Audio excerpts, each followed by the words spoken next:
Amongst the most popular types planted were date palms, sycamores, fig trees, nut trees, and willows. These gardens were a sign of greater socio-economic status. In addition, rich ancient Egyptians grew vineyards, as red wine suggested the higher social classes. Roses, poppies, daisies and irises might also be discovered in the gardens of the Egyptians. These tended to be large and big, a few of them used for hunting game rather like a video game reserve today and others as leisure gardens. Cypresses and palms were some of the most frequently planted types of trees. Gardens were also offered in Kush. In Muzawarat as-Sufra, the great enclosure dated to the 3rd century BC consisted of superb gardens. Flower beds were popular in the yards of rich Romans.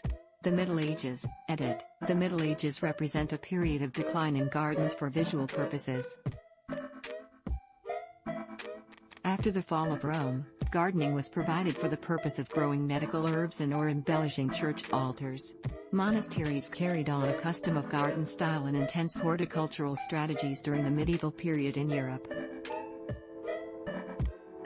Individual monasteries may also have had a green court, a plot of grass and trees where horses might graze, along with a cellarer's garden or private gardens for obedientiaries, monks who held specific posts within the monastery. Islamic gardens were built after the design of Persian gardens, and they were typically enclosed by walls and divided in 4 by watercourses. Specific to the Islamic gardens are the mosaics and glazed tiles utilized to embellish the rills and water fountains that were integrated in these gardens. By the late 13th century, abundant Europeans began to grow gardens for leisure and for medical herbs and veggies.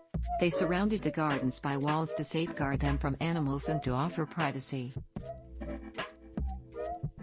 Fruit trees were common in these gardens, and likewise in some, there were turf seats.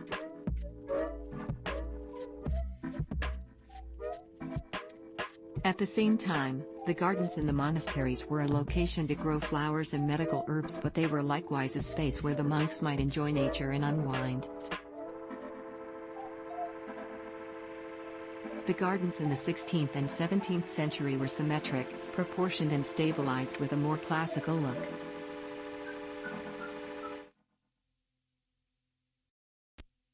Thanks for watching. Please subscribe.